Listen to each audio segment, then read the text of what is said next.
तुम खुश क्यों नहीं हो? तुम खुश क्यों नहीं हो? कभी तुमने सच में बैठकर इस प्रश्न को अपने सामने रखा है?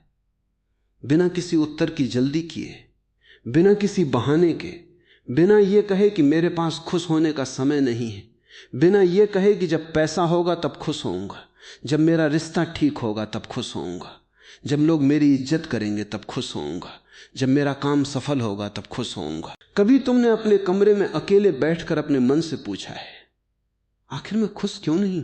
देखना, यह प्रश्न छोटा है, लेकिन अगर तुमने इसे ईमानदारी से पूछ लिया तो यह तुम्हारे पूरे जीवन को हिला सकता है। क्योंकि तुम्हारी सबसे बड़ी समस्या यह नहीं है कि तुम्हारे पास खुशी कम है, तुम्हारी समस्या यह है कि तुमने खुशी को हमेशा किसी भविष्य की घटना से जोड़ दिया है। तुम कहते हो अभी नहीं, कल। अभी जीवन कठिन है, लेकिन कल सब ठीक हो जाएगा। अभी मैं परेशान हूं, लेकिन जब मेरी इच्छा पूरी हो जाएगी तब मैं प्रसन्न हो जाऊंगा। और यही वो धोखा है जिसमें मनुष्य सदियों से जीता आया है। तुमने अपने जीवन का सबसे कीमती क्षण, यह क्षण एक ऐसे भविष्य के लिए गिरवी रख दिया है जो अभी आया ही नहीं। तुमने वर्तमान को प्रतीक्षा बना दिया है। तुम जी नहीं रहे, तुम इंतजार कर रहे हो, तुम सांस ले रहे हो, लेकिन जीवन नहीं जी रहे। तुम चल रहे हो, काम कर रहे हो, लोगों से मिल रहे हो, हंस भी रहे हो, लेकिन भीतर कहीं एक आवाज लगातार कह रही है, बस थोड़ा और, बस ये मिल जाए फिर मैं खुश हो जाऊंगा। और ध्यान से देखना, वो बस ये मिल जाए कभी समाप्त नहीं होता। एक इच्छा पूरी होती है, दूसरी सामने खड़ी हो जाती है। एक मंजिल मिलती है, मन तुरंत दूसरी मंजिल बना देता है। तुम सोचते हो कि समस्या तुम्हारी परिस्थितियां हैं, लेकिन शायद समस्या परिस्थितियां नहीं, बल्कि तुम्हारा मन है जो हर परिस्थिति में कुछ और मांगता रहता है। मन की प्रकृति ही मांगना है।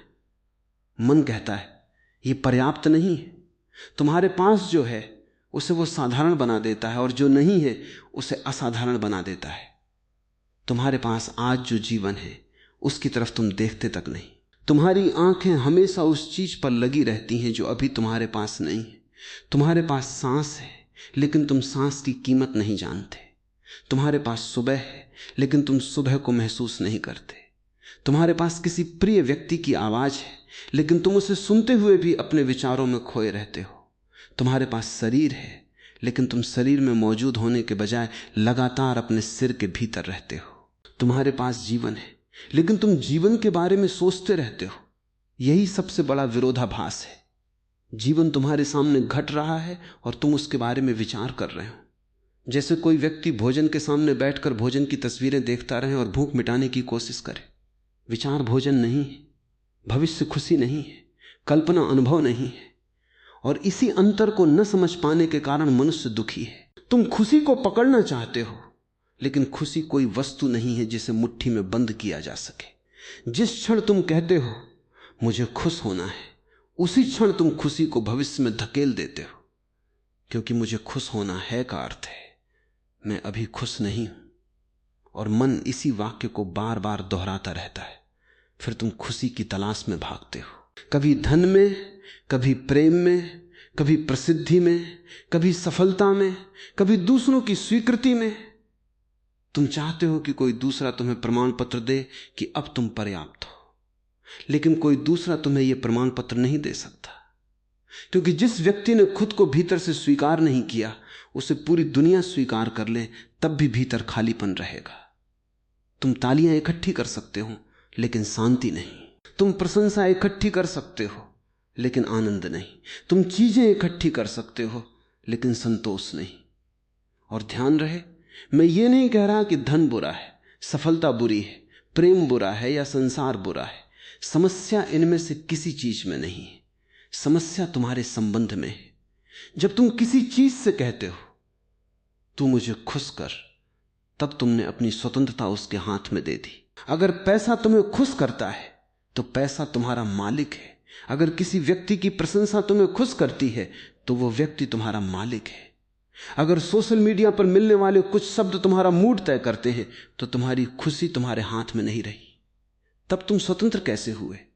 तुमने केवल अपनी जेल की दीवारें सुंदर कर ली। जेल फिर भी जेल है। इसलिए पहला कदम यह देखना है कि तुम्हारी खुशी बाहर से नियंत्रित क्यों होती है। आज कोई तुम्हारी तारीफ करता है और तुम खिल जाते हो, कल वही व्यक्ति आलोचना कर देता है और तुम टूट जाते हो।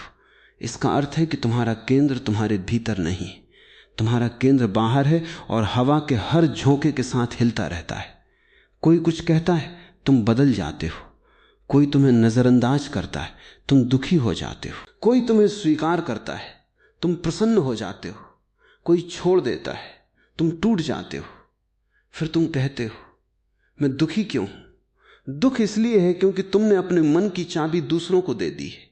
तुमने कहा है, तुम जैसा व्यवहार करोगे मैं वैसा महसूस करूंगा, और तब तुम्हारा जीवन नहीं रह जाता, वो दूसरों के व्यवहार का परिणाम बन जाता है। अब जरा एक और गहरी बात देखो, तुम खुश होने की कोशिश भी करते हो और ये कोशिश ही कई बार खुशी को दूर कर देती है। क्या तुमने कभी किसी बच्चे को देखा है जो खेलते समय ये सोच रहा हो कि अब मुझे खुश होना चाहिए? नहीं, बच्चा खेल रहा है इसलिए खुश है। वो खुशी पैदा नहीं कर रहा, वो खुशी को होने दे रहा है। लेकिन तुम कहते हो मुझे खुश होना है। फिर तुम खुशी की तकनीक खोजते हो, किताबें पढ़ते हो, वीडियो देखते हो, मोटिवेशन सुनते हो, लेकिन कुछ समय बाद फिर वही खालीपन लौट आता है। क्यों? क्योंकि तुमने खुशी को एक उपलब्धि बना दिया, तुमने उसे भी लक्ष्य बना दिया, और जो चीज लक्ष्य बन गई उसमें तनाव आ गया। तुमने जीवन के हर हिस्से को प्रोजेक्ट बना दिया है। शरीर को प्रोजेक्ट, कैरियर को प्रोजेक्ट, रिश्ते को प्रोजेक्ट, पैसा कमाना प्रोजेक्ट, यहां तक कि खुशी भी प्रोजेक्ट। फिर तुम थकते क्यों नहीं? तुम्हारा मन 24 घंटे काम कर रहा है, वो भविष्य की गणना कर रहा है। अगर ये हुआ तो क्या होगा, अगर ये नहीं हुआ तो क्या होगा, लोग मेरे बारे में क्या सोचेंगे, मैं आगे कहां पहुंचूंगा, मेरी जिंदगी कब बदलेगी। और इसी शोर में वो चीज खो जाती है जो अभी तुम्हारे सामने है, मौन, उपस्थिति, जीवन। इसलिए कभी कभी अपने आप से कुछ मत मांगो, बस बैठो। कुछ पाने के लिए नहीं, कुछ बनने के लिए नहीं, कुछ साबित करने के लिए नहीं, बस बैठो और देखो कि भीतर क्या चल रहा है।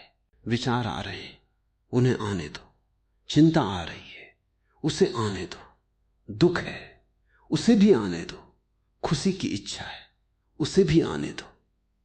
तुम्हारा काम किसी विचार को हटाना नहीं है, तुम्हारा काम केवल देखना है। क्योंकि जिस क्षण तुम देखने वाले बनते हो उसी क्षण एक दूरी पैदा होती है। विचार वहां है लेकिन तुम विचार नहीं हो, डर वहां है लेकिन तुम डर नहीं हो, दुख वहां है लेकिन तुम केवल दुख नहीं हो, क्रोध वहां है लेकिन तुम क्रोध को देख सकते हो। और जिसने क्रोध को देखा वो क्रोध से थोड़ा अलग हो गया, जिसने विचार को देखा वो विचार से थोड़ा अलग हो गया। यही साक्षी भाव की शुरुआत है। और शायद खुशी की खोज भी यहीं से एक बिल्कुल नया रूप लेना शुरू करती है, क्योंकि तब तुम्हें पहली बार पता चलता है कि खुशी कोई ऐसी चीज नहीं जिसे बाहर से लाकर भीतर रखा जाए। शायद खुशी पहले से मौजूद किसी गहरी संभावना का नाम है, लेकिन तुम्हारा शोर उसे सुनने नहीं देता। जैसे झील के नीचे चंद्रमा का प्रतिबिंब हमेशा मौजूद हो सकता है, लेकिन पानी लगातार हिलता रहे तो चंद्रमा दिखाई नहीं देता। तुम चंद्रमा को पैदा नहीं करते, तुम केवल पानी को शांत होने देते हो। इसी तरह शायद तुम्हें खुशी पैदा करने की जरूरत नहीं है।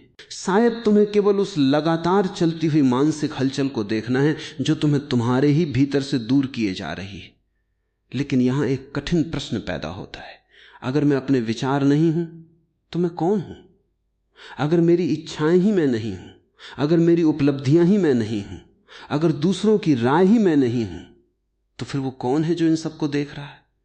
और यहीं से यात्रा सच में शुरू होती है। अभी तक तुम खुशी खोज रहे थे, अब तुम्हें खोजने वाले को देखना होगा। और जिस दिन खोजने वाला स्वयं दिखाई देने लगेगा उसी दिन तुम्हें पता चलेगा कि तुम्हारी सबसे बड़ी तलाश शायद खुशी की नहीं थी, तुम्हारी सबसे बड़ी तलाश स्वयं अपने भीतर लौटने की थी। लेकिन अभी इस दरवाजे पर मत रुकना, क्योंकि अगले हिस्से में हमें उस चीज को देखना है जिसे तुम प्रेम समझते हो, जिसे तुम इच्छा समझते हो, जिसे तुम खुशी समझते हो। और शायद तुम्हें पहली बार दिखाई देगा कि तुम्हारे भीतर की बहुत सी बेचैनी वास्तव में तुम्हारी अपनी नहीं बल्कि वर्षों से जमा किए गए विचारों की आवाज है। और जब वो आवाज थोड़ी शांत होगी तब एक ऐसा प्रश्न उठेगा जिससे भागना आसान नहीं होगा। अगर मुझे खुश होने के लिए कुछ भी हासिल करने की जरूरत नहीं तो फिर मैं इतने वर्षों से भाग किस चीज के पीछे रहा हूं? तुम इतने वर्षों से भाग किस चीज के पीछे रहे हो? पिछले हिस्से में हमने उस प्रश्न को छुआ था।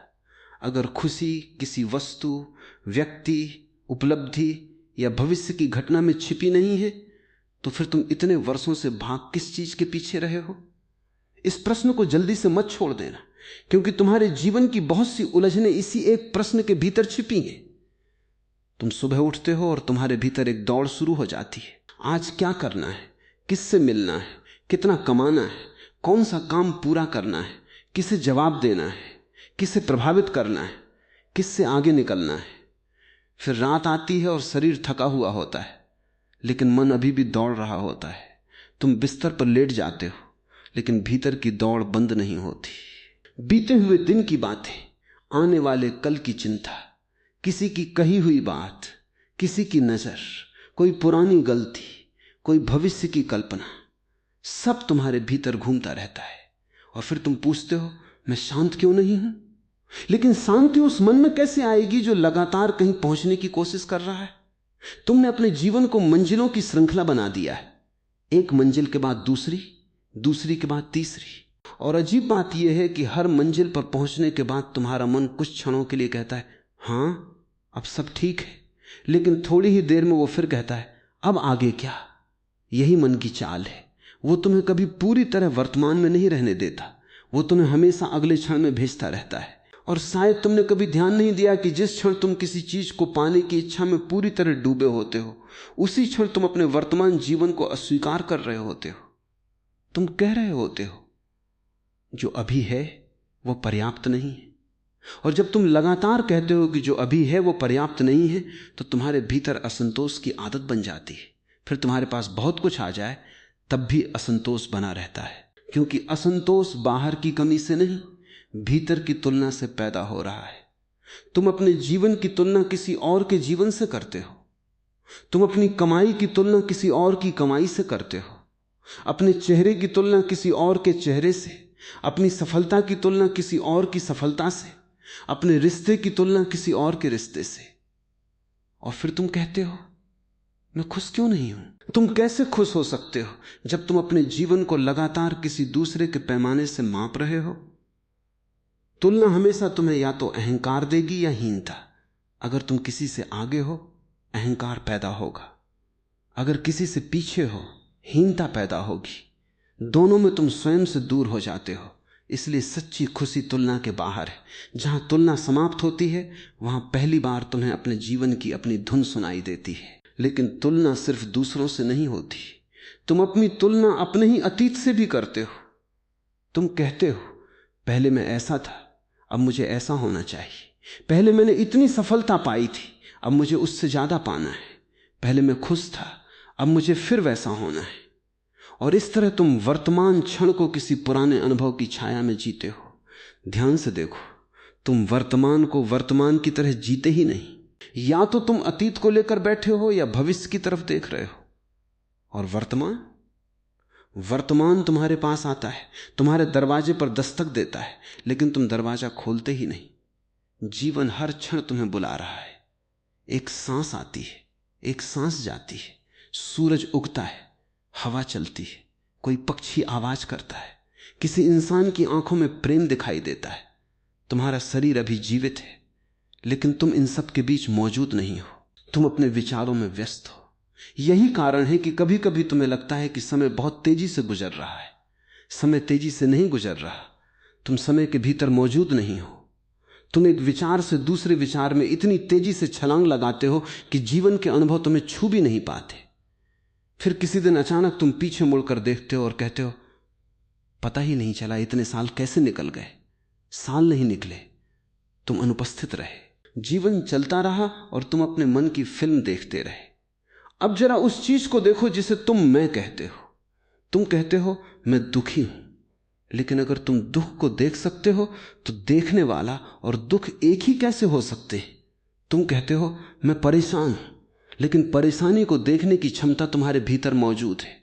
तुम कहते हो मेरे विचार बहुत ज्यादा हैं। तो जो ये जान रहा है कि विचार बहुत ज्यादा हैं, वो विचारों से अलग है या नहीं, यही छोटी सी समझ बहुत बड़ी क्रांति ला सकती है। क्योंकि अभी तुम अपने हर विचार के साथ अपनी पहचान जोड़ लेते हो। विचार आया, मैं हूं। भावना आई, मैं हूं। डर आया, मैं हूं। क्रोध आया, मैं हूं। इच्छा आई, मैं हूं, किसी ने मेरी तारीफ की, मैं महान हूं, किसी ने मेरी आलोचना की, मैं बेकार हूं। तुमने अपने अस्तित्व को अपने मन की हर आवाज के साथ बांध दिया है। फिर मन जैसा बदलता है तुम वैसे ही बदलते रहते हो। लेकिन अगर तुम थोड़ी देर बैठकर केवल देखते रहो तो धीरे धीरे एक दूरी दिखाई देगी। विचार आ रहा है और जा रहा है, भावना उठ रही है और गिर रही है, शरीर बदल रहा है, परिस्थितियां बदल रही हैं, रिश्ते बदल रहे हैं, उम्र बदल रही है। लेकिन इन सब के बीच कुछ ऐसा है जो केवल देख रहा है। उस देखने की क्षमता को पहचानना ही भीतर लौटने की शुरुआत है। इसे किसी सिद्धांत की तरह मत मान लेना, इसे अनुभव करना होगा। आज रात जब तुम अकेले हो, 5 मिनट के लिए बैठना, आंखें बंद करना, कुछ बदलना मत, सांस को नियंत्रित मत करना, बस देखना। मन कुछ कहेगा, देखना। कोई पुरानी याद आए, देखना। कोई चिंता आए, देखना। शरीर में बेचैनी हो, देखना। और अगर मन कहे मैं ये ठीक से नहीं कर पा रहा, तब उस विचार को भी देखना। तुम्हें अच्छा ध्यान करने की कोशिश नहीं करनी, तुम्हें केवल जागना है। क्योंकि जिस क्षण तुम किसी अनुभव को बदलने की कोशिश करते हो, तुम फिर उसी दौड़ में लौट जाते हो। साक्षी भाव का अर्थ यह नहीं कि तुम निष्क्रिय हो जाओ, इसका अर्थ यह है कि तुम पहले देखो फिर कार्य करो। अभी तुम्हारी अधिकतर प्रतिक्रियाएं स्वचालित है। कोई तुम्हें कुछ कहता है, तुरंत क्रोध। कोई तुम्हें नजरअंदाज करता है, तुरंत दुख। कोई प्रशंसा करता है, तुरंत प्रसन्नता। तुम्हारे भीतर और बाहर की घटना के बीच लगभग कोई जगह नहीं है, लेकिन ध्यान उस जगह को पैदा करता है। घटना हुई, तुमने देखा, फिर उत्तर आया। उस छोटे से अंतर में स्वतंत्रता जन्म लेती है।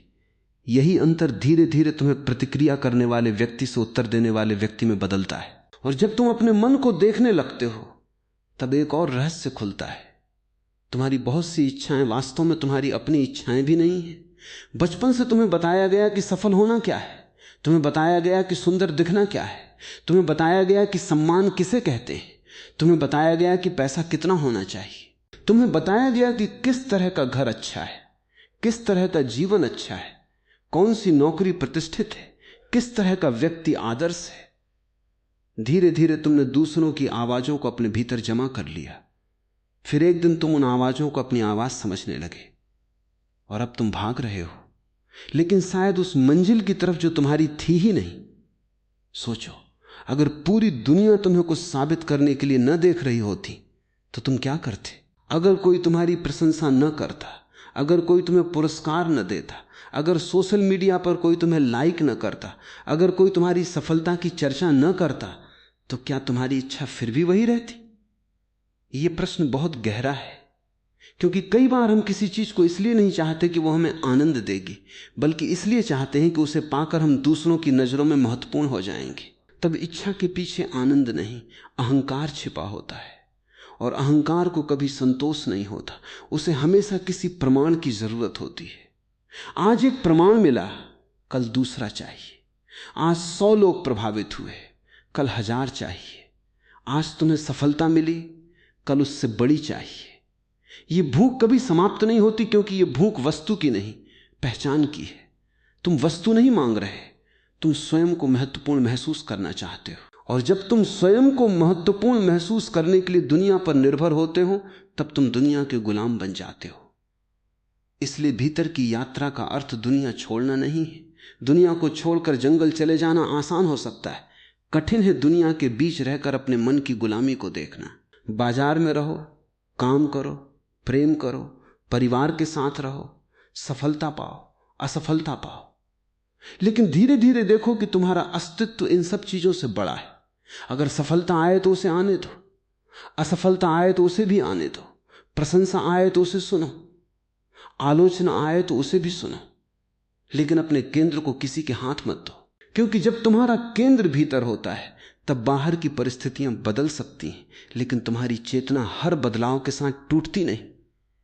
इसका मतलब यह नहीं कि तुम्हें दुख नहीं होगा, दुख आएगा, नुकसान होगा, बिछड़ना होगा, जीवन में ऐसी घटनाएं आएंगी जिन्हें तुम रोक नहीं सकते। लेकिन दुख और दुख में डूब जाने के बीच एक अंतर है। दर्द जीवन का हिस्सा हो सकता है, लेकिन दर्द के ऊपर मन जो कहानी बनाता है वो अक्सर अनावश्यक पीड़ा बन जाती है। घटना हुई, फिर मन कहता है ये मेरे साथ ही क्यों हुआ, अब मेरा जीवन खत्म है, आगे कभी अच्छा नहीं होगा, मैंने सब खो दिया। और फिर तुम केवल घटना नहीं जी रहे होते, तुम उसके बारे में बनाई गई 1000 कहानियां जी रहे होते हो। साक्षी भाव उन कहानियों को देखना सिखाता है। वह घटना को मिटाता नहीं, लेकिन तुम्हें घटना और उसके ऊपर बनी मानसिक कहानी के बीच का अंतर दिखाता है, और शायद यही अंतर तुम्हें धीरे धीरे हल्का करता है। अब तुम समझने लगे हो कि खुशी कोई ऐसी चीज नहीं जो भविष्य से आएगी, लेकिन अभी एक बहुत बड़ा रहस्य बाकी है। क्योंकि अगर इच्छाएं ही समस्या नहीं है बल्कि उनसे चिपकना समस्या है, अगर संसार समस्या नहीं है बल्कि संसार से अपनी पहचान बनाना समस्या है, अगर मन को खत्म करना जरूरी नहीं बल्कि मन को देखना जरूरी है, तो फिर प्रेम का क्या? क्या प्रेम भी हमें बांधता है? क्या किसी को चाहना भी दुख का कारण बन सकता है? क्या जिस व्यक्ति को हम कहते हैं मैं तुम्हारे बिना नहीं रह सकता, उसमें प्रेम है या भय? और अगर प्रेम में स्वतंत्रता हो तो वो कैसा होगा? अगले हिस्से में हम इसी दरवाजे के सामने खड़े होंगे। वहां हम देखेंगे कि जिसे तुम अक्सर प्रेम कहते हो उसमें कितनी बार अकेलेपन का डर, स्वामित्व की इच्छा और खोने की चिंता छिपी होती है। और शायद तब तुम्हें समझ आएगा कि खुशी को पाने के लिए सबसे पहले तुम्हें कुछ पकड़ना नहीं बल्कि कुछ छोड़ना सीखना होगा। लेकिन वो छोड़ना क्या है? ये कहानी अभी खत्म नहीं हुई है। प्रेम, लगाव और खुशी का रहस्य पिछले हिस्से में हम उस जगह तक आए थे जहां एक बहुत गहरा प्रश्न हमारे सामने खड़ा हो जाता है। जिसे तुम प्रेम कहते हो, क्या वो वास्तव में प्रेम है या उसके भीतर कहीं खो देने का डर, अकेले रह जाने का भय और किसी दूसरे पर अधिकार रखने की इच्छा छिपी हुई है? इस प्रश्न से भागना मत, क्योंकि अगर तुम खुशी के रहस्य को समझना चाहते हो तो तुम्हें अपने प्रेम को भी देखना होगा। मैं ये नहीं कह रहा कि प्रेम गलत है, बल्कि मैं कह रहा हूं कि प्रेम को समझे बिना तुम अपने दुख को समझ नहीं सकते। तुमने शायद ध्यान दिया होगा कि जिस व्यक्ति से तुम्हें सबसे अधिक प्रेम होता है वही व्यक्ति तुम्हें सबसे अधिक दुख भी दे सकता है। क्यों? क्योंकि जहां लगाव बहुत गहरा होता है वहां डर भी उतना ही गहरा हो जाता है। तुम कहते हो मैं तुम्हें बहुत प्रेम करता हूं, लेकिन उसके पीछे कभी कभी एक छिपी हुई आवाज होती है, तुम मुझे छोड़कर मत जाना। तुम कहते हो तुम मेरे हो, और इस एक शब्द में प्रेम से ज्यादा स्वामित्व छिपा हो सकता है। तुम कहते हो मैं तुम्हारे बिना नहीं रह सकता, और शायद तुम प्रेम की गहराई नहीं अपने भीतर के डर की गहराई बता रहे होते हो। प्रेम कहता है तुम स्वतंत्र हो, लगाव कहता है तुम मेरे हो, प्रेम कहता है तुम खुश रहो चाहे तुम्हारे जीवन में मेरी भूमिका हो या ना हो, लगाव कहता है तुम मेरी इच्छा के अनुसार जियो तभी मैं खुश रहूंगा। प्रेम दूसरे को जगह देता है, अहंकार दूसरे को पकड़ना चाहता है, और जहां पकड़ है वहां भय है। जरा एक फूल को देखो, अगर तुम्हें कोई फूल सुंदर लगता है तो तुम उसे देखकर प्रसन्न होते हो, तुम उसकी सुंदरता को महसूस करते हो। लेकिन अगर तुम सोचो ये फूल मेरा है, इसे हमेशा मेरे पास रहना चाहिए, तो तुम उसे तोड़कर घर ले आओगे। कुछ देर बाद फूल मुरझाने लगेगा, अब तुम परेशान हो जाओगे। तुम सोचोगे कि फूल पहले जैसा सुंदर क्यों नहीं रहा, लेकिन फूल की सुंदरता को नष्ट किसने किया? फूल ने नहीं, तुम्हारी पकड़ ने। जीवन के साथ भी यही होता है। तुम किसी व्यक्ति से मिलते हो, उसके साथ समय बिताते हो, उसके साथ हंसते हो, उसके साथ जीवन का एक हिस्सा साझा करते हो, और फिर अचानक मन कहता है इसे हमेशा मेरे साथ रहना चाहिए।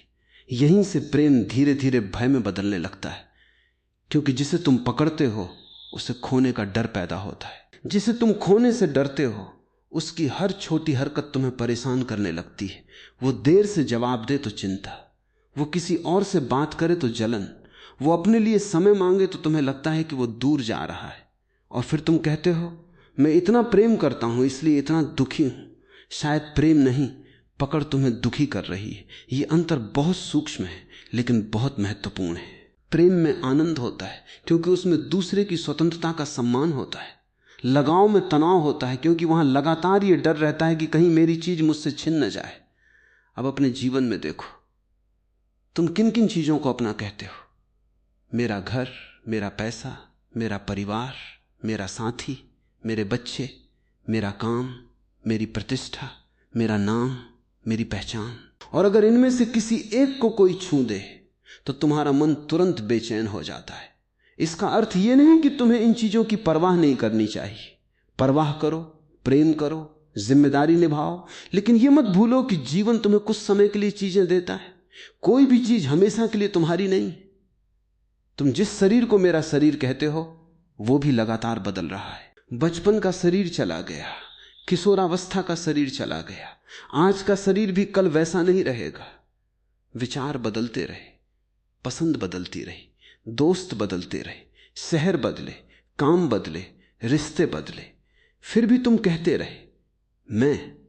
इस मैं की खोज बहुत महत्वपूर्ण है, क्योंकि शायद तुम्हारा सबसे बड़ा दुख उन चीजों के खोने से नहीं आता जिन्हें तुम अपना कहते हो, बल्कि उस पहचान के हिलने से आता है जो तुमने उन चीजों के साथ बना ली है। अगर नौकरी चली गई तो केवल नौकरी नहीं गई, तुम्हारे भीतर की पहचान कहती है अब मैं कौन हूं। अगर रिश्ता टूट गया तो केवल रिश्ता नहीं टूटा, तुम्हारा मन कहता है अब मैं अधूरा हूं। अगर पैसा कम हो गया तो केवल पैसा कम नहीं हुआ, तुम्हारी पहचान कहती है अब मैं छोटा हो गया। अगर कोई तुम्हारी आलोचना करता है तो उसके शब्दों से ज्यादा तुम्हें इसलिए चोट लगती है क्योंकि तुम्हारी बनाई हुई छवि टूट रही होती है। तुमने अपने बारे में एक कहानी बना रखी है, मैं अच्छा इंसान हूं, मैं सफल हूं, मैं समझदार हूं, मैं दूसरों से बेहतर हूं, मैं बहुत महत्वपूर्ण हूं। और जब जीवन उस कहानी के खिलाफ कुछ दिखाता है तो तुम परेशान हो जाते हो। इसलिए कभी कभी दुख घटना से कम और हमारी बनाई हुई पहचान के टूटने से ज्यादा पैदा होता है। अब जरा प्रेम में भी इसी बात को देखो। तुम कहते हो वो मुझे प्यार करे, लेकिन क्या तुमने कभी पूछा कि तुम चाहते क्या हो? क्या तुम्हें प्रेम चाहिए या आश्वासन? क्या तुम्हें साथी चाहिए या अपनी असुरक्षा को शांत करने वाला कोई व्यक्ति? क्या तुम्हें संबंध चाहिए या किसी ऐसे इंसान की जरूरत है जो तुम्हें लगातार बताए कि तुम पर्याप्त हो? अगर तुम्हें अपने भीतर अपने अस्तित्व का भरोसा नहीं है तो तुम दूसरे से लगातार प्रमाण मांगोगे। क्या तुम मुझसे प्यार करते हो? तुमने मुझे मैसेज क्यों नहीं किया? तुम किससे बात कर रहे थे? तुम मुझे पहले जैसा समय क्यों नहीं देते? ये प्रश्न हमेशा प्रेम से पैदा नहीं होते, कई बार ये भय से पैदा होते। और भय को कितना भी आश्वासन दे दो वो फिर लौट आता है, क्योंकि भय की जड़ बाहर नहीं भीतर है। अगर कोई व्यक्ति तुम्हें 100 बार कह दे कि वो तुम्हें छोड़कर नहीं जाएगा, फिर भी तुम्हारा मन कहेगा। लेकिन अगर वो कल बदल गया तो फिर तुम उससे और आश्वासन मांगोगे। वो आश्वासन देगा, लेकिन थोड़ी देर बाद तुम्हारा मन फिर नया डर बना देगा। यही कारण है कि केवल बाहरी आश्वासन से भीतर की असुरक्षा समाप्त नहीं होती। तुम्हें अपनी असुरक्षा को देखना होगा, अकेले बैठकर देखना होगा कि मुझे खोने का इतना डर क्यों है। मैं किसी दूसरे के जाने से इतना क्यों टूट जाता हूं? क्या इसलिए कि मैंने अपने अस्तित्व को उसके साथ जोड़ दिया है? क्या इसलिए कि मुझे अपने साथ अकेले रहना नहीं आता? यह प्रश्न कठोर है, लेकिन मुक्ति के लिए जरूरी है। क्योंकि जो व्यक्ति अपने साथ अकेला नहीं रह सकता वो अक्सर दूसरे से प्रेम नहीं करता, वो दूसरे का उपयोग अपने अकेलेपन से बचने के लिए करता है। और जब दो लोग एक दूसरे का उपयोग अपने अकेलेपन से भागने के लिए करते हैं तो शुरुआत में वो संबंध बहुत सुंदर लगता है। दोनों एक दूसरे में खो जाते हैं, दोनों कहते हैं तुम ही मेरी दुनिया हो।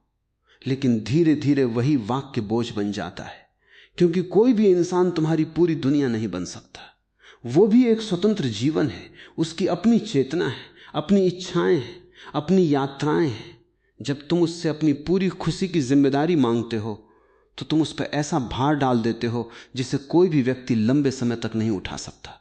फिर प्रेम शिकायत बन जाता है, शिकायत धीरे धीरे क्रोध बनती है, क्रोध दूरी बनाता है, दूरी भय पैदा करती है और भय फिर पकड़ को मजबूत करता है। एक चक्र शुरू हो जाता है। अब देखो, ये चक्र केवल रिश्तों में नहीं है, तुम पैसे के साथ भी यही करते हो। तुम कहते हो जब मेरे पास इतना पैसा होगा तब मैं सुरक्षित रहूंगा, लेकिन पैसा बढ़ता है तो सुरक्षा की सीमा भी बढ़ जाती है। पहले तुम्हें एक घर चाहिए था, फिर बड़ा घर। पहले एक कार पर्याप्त थी, फिर दूसरी।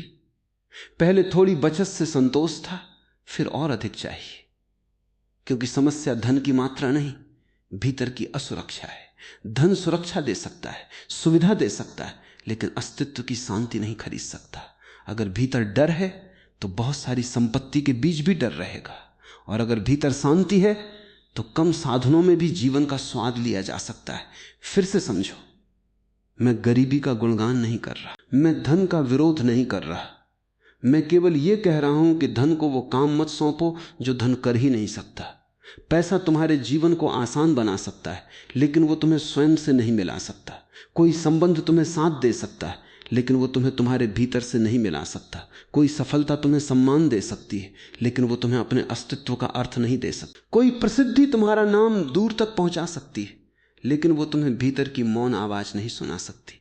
इसलिए खुशी की खोज बाहर से भीतर की ओर लौटनी होगी, लेकिन भीतर लौटना कोई रहस्यमय काम नहीं है। इसका पहला कदम बहुत साधारण है, अपने अनुभव को ईमानदारी से देखना। जब ईर्ष्या उठे उसे गलत मत कहो, पहले देखो। जब जलन उठे उसे दबाओ मत, देखो। जब तुम्हें किसी की सफलता देखकर भीतर से दुख हो, तब अपने ऊपर आध्यात्मिक होने का मुखौटा मत लगाओ, बस देखो और स्वीकार करो, हां मेरे भीतर तुलना है। जब कोई तुमसे आगे निकलता है और तुम्हें चोट लगती है, तब देखो कि चोट कहां है। शायद तुम्हें उसकी सफलता से दुख नहीं, बल्कि अपने बारे में बनी कहानी के टूटने से दुख है। और जब तुम अपने मन को बिना निर्णय के देखने लगते हो, तब धीरे धीरे उसमें एक परिवर्तन शुरू होता है। जो चीज पहले तुम्हें पूरी तरह अपने कब्जे में ले लेती थी, अब तुम उसे देख सकते हो। पहले क्रोध आता था और तुम क्रोध बन जाते थे, अब क्रोध आता है और तुम कहते हो देखो क्रोध आया है। पहले दुख आता था और तुम कहते थे मैं दुख हूं, अब तुम देख सकते हो दुख उपस्थित है। ये छोटा सा अंतर बहुत बड़ा है, क्योंकि देखने वाला धीरे धीरे अपने भीतर एक स्वतंत्र स्थान खोजने लगता है, और इसी स्वतंत्रता में खुशी का बीज है। खुशी का अर्थ यह नहीं कि जीवन में कभी दुख नहीं होगा, खुशी का अर्थ यह भी नहीं कि तुम हमेशा मुस्कुराते रहोगे। वो केवल चेहरे की मुस्कान नहीं, भीतर एक ऐसी स्वीकृति का जन्म होना कि जीवन जैसा आता है उसे देखा जा सकता है, जिया जा सकता है, बिना हर क्षण उससे लड़ने की जरूरत के। जीवन में बारिश आएगी, धूप आएगी, मिलना होगा, बिछड़ना होगा, सफलता होगी, असफलता होगी। तुम हर चीज को नियंत्रित नहीं कर सकते, लेकिन तुम यह सीख सकते हो कि हर परिस्थिति तुम्हारी चेतना को अपने साथ बहाकर न ले जाए।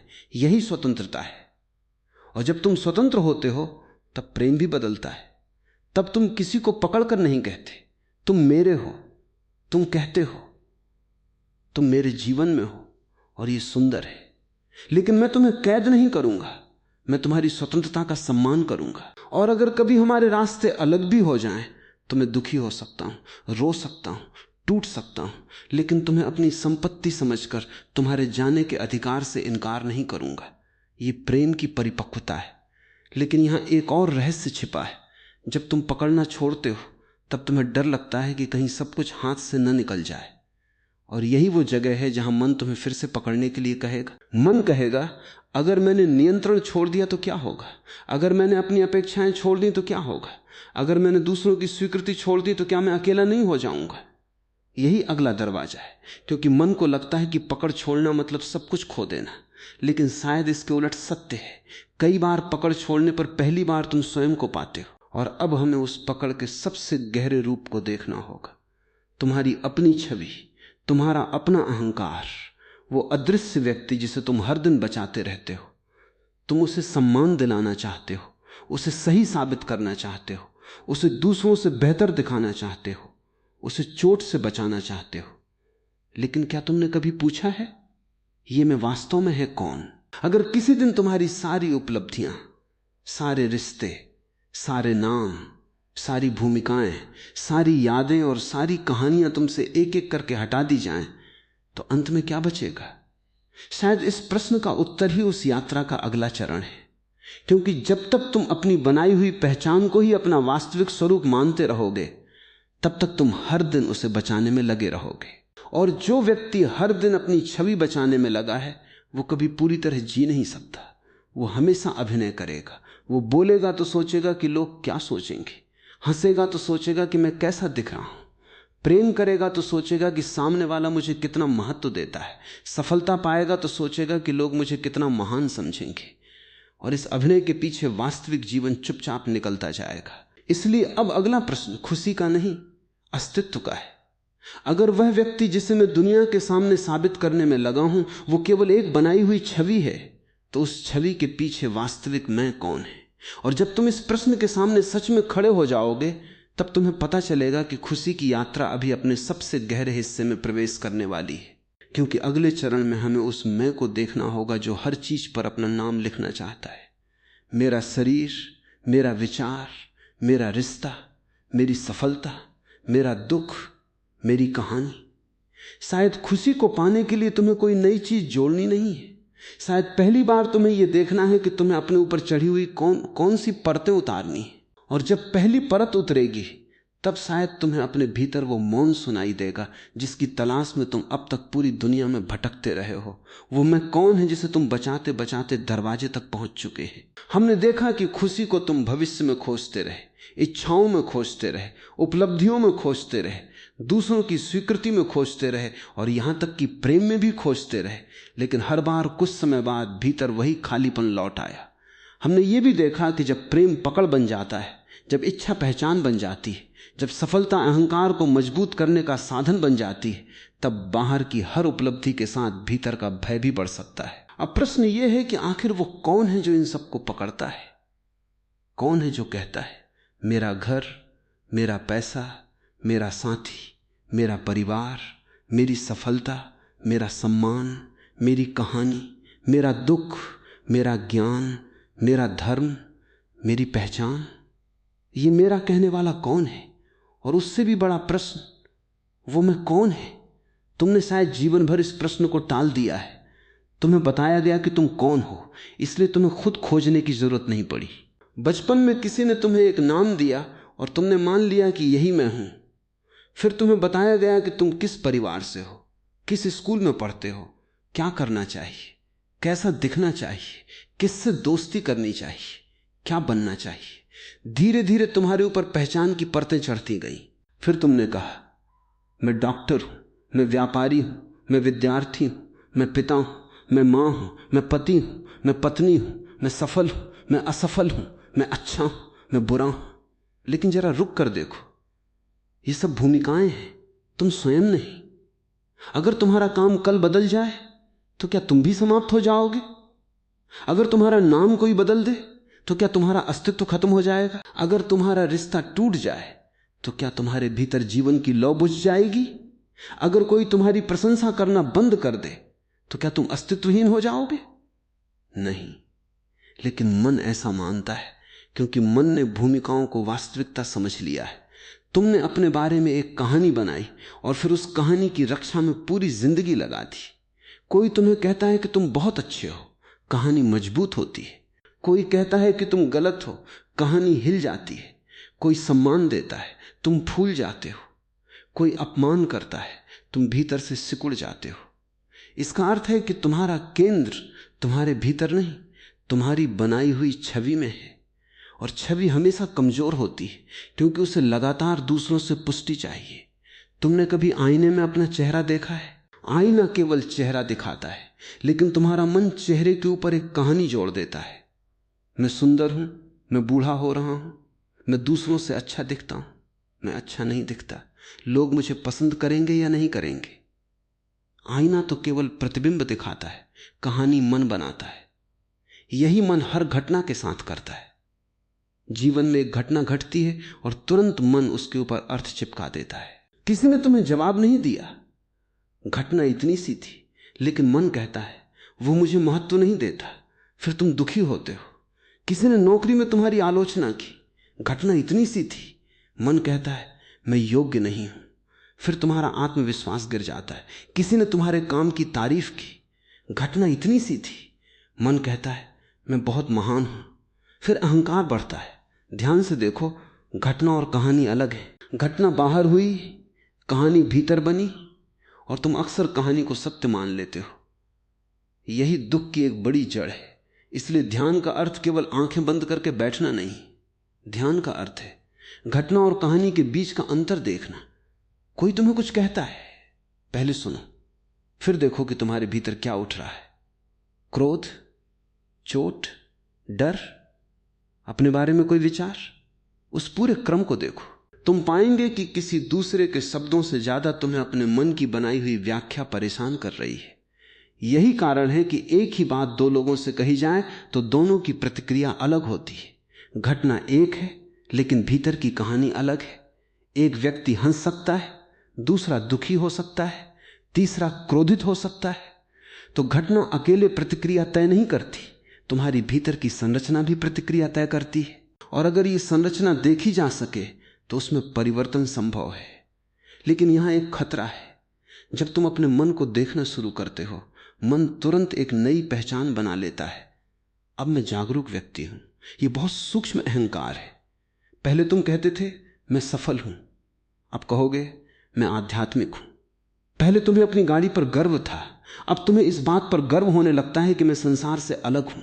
पहले तुम दूसरों से अपनी संपत्ति की तुलना करते थे, अब तुम दूसरों से अपनी शांति की तुलना करने लगते हो। और अहंकार फिर वापस आ गया, केवल कपड़े बदलकर। इसलिए भीतर की यात्रा में सबसे बड़ा धोखा यह है कि अहंकार स्वयं को आध्यात्मिक बना ले। तुम सोचो, मैं बाकी लोगों से ज्यादा जागरूक हूं, मैं ज्यादा समझदार हूं, मैं दूसरों से ज्यादा ध्यान करता हूं, मैं ज्यादा शांत हूं। लेकिन जिस क्षण तुम कहते हो मैं उनसे ज्यादा हूं, उसी क्षण पुराना खेल वापस आ गया। केवल शब्द बदल गए, केंद्र वही है। इसलिए सच्ची जागरूकता तुम्हें श्रेष्ठ नहीं बनाती, वो तुम्हें विनम्र बनाती है। क्योंकि जैसे जैसे तुम देखते हो, तुम्हें पता चलता है कि तुम अपने बारे में जितना सोचते थे, वास्तव में उतना जानते ही नहीं थे। तुम्हारे भीतर कितनी इच्छाएं दूसरों से आईं, कितने डर समाज से आए, कितनी महत्वाकांक्षाएं तुलना से आईं, कितने निर्णय परिवार की आवाजों से बने, कितनी धारणाएं तुम्हें बिना जांचे दे दी गईं। तुमने बहुत कुछ विरासत में पाया, लेकिन उसे अपना समझ लिया। और अब जब तुम देखना शुरू करते हो तो पहली बार भीतर जगह बनती है। अब तुम कह सकते हो, यह विचार मेरा नहीं, यह केवल एक विचार है। यह डर मेरा अंतिम सत्य नहीं, यह केवल एक अनुभव है। यह इच्छा मेरे अस्तित्व की जरूरत नहीं, यह मन की एक लहर है। यह पहचान अस्थाई नहीं, यह एक भूमिका है। और जैसे जैसे पहचानें ढीली होती हैं, वैसे वैसे भीतर एक खाली जगह दिखाई देती है। मन उस खाली जगह से डरता है, क्योंकि मन को हमेशा कुछ चाहिए, कोई लक्ष्य, कोई विचार, कोई समस्या, कोई कहानी। अगर कोई समस्या नहीं है तो मन समस्या बना लेता है। अगर कोई दुश्मन नहीं है तो मन किसी को दुश्मन बना लेता है। अगर कोई लक्ष्य नहीं है तो मन नया लक्ष्य बना लेता है। क्यों? क्योंकि बिना कहानी के मन को लगता है कि वो गायब हो जाएगा। लेकिन शायद यही गायब होना डरावना नहीं, मुक्त करने वाला है। जब कुछ क्षणों के लिए विचारों की पकड़ ढीली होती है, तब तुम पाते हो कि तुम्हें हर समय अपने बारे में कुछ सोचने की जरूरत नहीं, तुम बिना कहानी के भी मौजूद हो। सुबह जब तुम कुछ क्षणों के लिए जागते हो और अभी ये याद नहीं आया कि तुम्हें कौन होना है, तब एक बहुत सरल अस्तित्व होता है। फिर धीरे धीरे नाम लौटता है, जिम्मेदारियां लौटती हैं, काम लौटता है, पहचान लौटती है। लेकिन उस पहले क्षण को देखो, तुम थे बिना कहानी के। यही बात बहुत गहरी है। अस्तित्व को कहानी की जरूरत नहीं, कहानी को अस्तित्व की जरूरत है। तुम हो, इसलिए कहानी बनती है। लेकिन कहानी को तुम समझ बैठे कि वही तुम हो। अब सोचो, अगर तुम्हें अपने बारे में लगातार कुछ साबित न करना हो तो तुम्हारा जीवन कैसा होगा? अगर कोई तुम्हें गलत समझ ले और तुम्हें तुरंत खुद को सही साबित करने की जरूरत न पड़े तो कैसा होगा? अगर कोई तुम्हारी आलोचना करे और तुम पहले यह देखो कि क्या उसमें कुछ सीखने योग्य है, बजाय इसके कि तुम्हारा अहंकार तुरंत बचाव में उतर जाए, तो कैसा होगा? अगर कोई तुम्हें सम्मान न दे और फिर भी तुम्हारा भीतर का सम्मान बना रहे, तो कैसा होगा? अगर तुम्हें हर कमरे में सबसे महत्वपूर्ण व्यक्ति बनने की जरूरत न हो, तो क्या तुम हल्के नहीं हो जाओगे? यही हल्कापन खुशी का एक रूप है। खुशी हमेशा हंसी नहीं है, कभी कभी खुशी का अर्थ है तुम्हें खुद को साबित करने की जरूरत नहीं रही। तुम किसी को हराने नहीं निकले, तुम किसी से आगे निकलने की दौड़ में नहीं हो। तुम अपने जीवन को दूसरों की आंखों से मापना बंद कर चुके हो। तब तुम्हारे भीतर एक सहजता आती है, और सहजता में एक मौन आनंद छिपा होता है। लेकिन इस अवस्था तक पहुंचने के लिए तुम्हें अपने अहंकार से लड़ना नहीं। अगर तुम अहंकार से लड़ोगे तो एक नया अहंकार पैदा होगा। मैं अहंकार को खत्म कर रहा हूं, इसे समझो। जिस चीज से तुम लड़ते हो उसे ऊर्जा देते हो। इसलिए अहंकार को खत्म करने की कोशिश मत करो, उसे देखो। जब तुम्हें सम्मान चाहिए, देखो। जब तुम्हें सही साबित होना है, देखो। जब तुम्हें किसी से ईर्ष्या हो, देखो। जब तुम्हें लगता है कि कोई तुम्हें कम समझ रहा है, देखो। जब तुम्हें अपने बारे में कोई सुंदर कहानी सुनाना अच्छा लगता है, उसे भी देखो। देखना ही पर्याप्त है, क्योंकि जागरूकता में ऐसी शक्ति है कि जिस चीज को तुम पूरी तरह देख लेते हो, उसकी पकड़ धीरे धीरे कम होने लगती है। तुम अपने मन को बदलने नहीं बैठे हो, तुम उसे समझने बैठे हो, और समझ में परिवर्तन अपने आप आता है। जैसे अंधेरे कमरे में रोशनी जलाने पर तुम्हें अंधेरे को बाहर निकालने की जरूरत नहीं पड़ती, अंधेरा अपने आप अनुपस्थित हो जाता है। उसी तरह जागरूकता आती है तो बहुत सी बेहोश प्रतिक्रियाएं अपनी शक्ति खोने लगती हैं।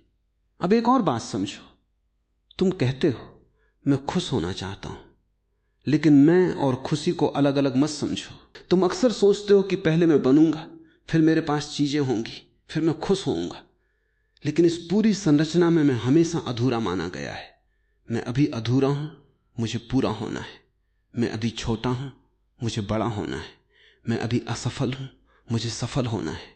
मैं अभी अकेला हूं, मुझे कोई चाहिए। मैं अभी बेचैन हूं, मुझे शांति चाहिए। और इसी में अधूरा हूं की भावना से पूरी दौड़ पैदा होती है। शायद सवाल यह नहीं कि तुम्हें क्या पाना है, शायद सवाल यह है कि तुम अपने भीतर किस कमी को लगातार भरना चाहते हो।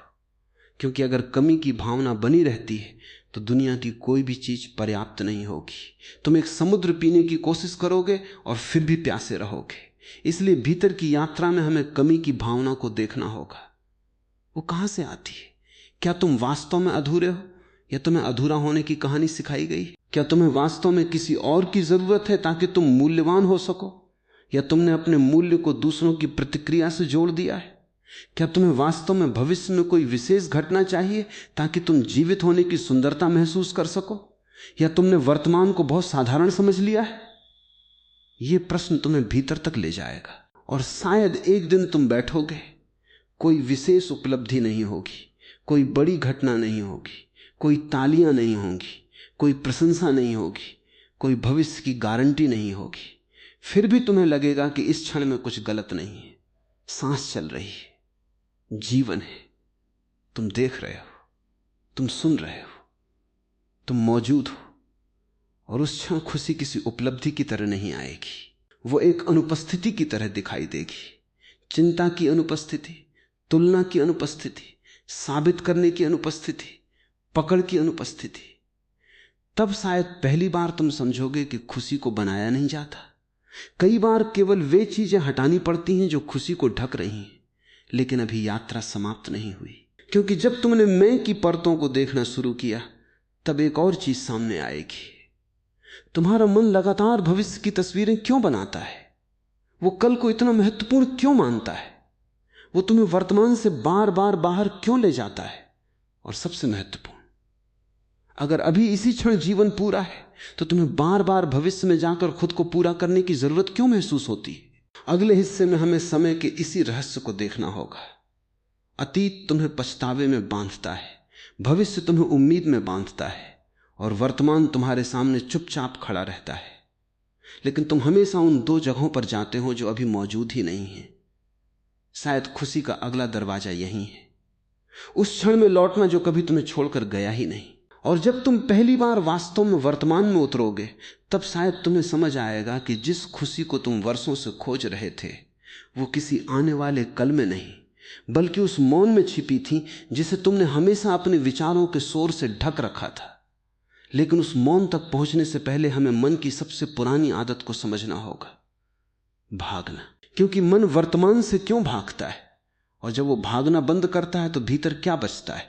यही हमारी अगली यात्रा का केंद्र होगा। जिस क्षण को तुम खोज रहे हो वो अभी है। अब हम उस जगह पहुंच गए हैं जहां पूरी यात्रा का सबसे महत्वपूर्ण रहस्य हमारे सामने खड़ा है। तुमने खुशी को बाहर खोजा, लोगों में खोजा, प्रेम में खोजा, सफलता में खोजा, धन में खोजा, अपनी पहचान में खोजा, भविष्य में खोजा, लेकिन हर बार तुमने एक बात अनदेखी कर दी। जिस जीवन की तुम्हें तलाश थी वो जीवन हमेशा इसी क्षण में तुम्हारे सामने मौजूद था। तुमने वर्तमान को इतना साधारण समझ लिया कि उसकी ओर देखना ही बंद कर दिया। तुम्हें लगता रहा कि कोई बड़ा दिन आएगा, कोई बड़ी सफलता मिलेगी, कोई ऐसा व्यक्ति आएगा, कोई ऐसी घटना घटेगी, कोई ऐसा समय आएगा जब तुम आखिरकार कहोगे अब मैं खुश हूं। लेकिन जरा ईमानदारी से देखो, क्या ऐसा कोई दिन कभी आया? और अगर कभी कुछ ऐसा मिला भी जिसे पाने के लिए तुमने वर्षों तक इंतजार किया, तो उस खुशी ने कितने समय तक तुम्हें पकड़े रखा? कुछ घंटे, कुछ दिन, कुछ महीने, फिर मन ने अगली मंजिल बना दी। इसका अर्थ यह नहीं कि सफलता बेकार है या इच्छाएं गलत है।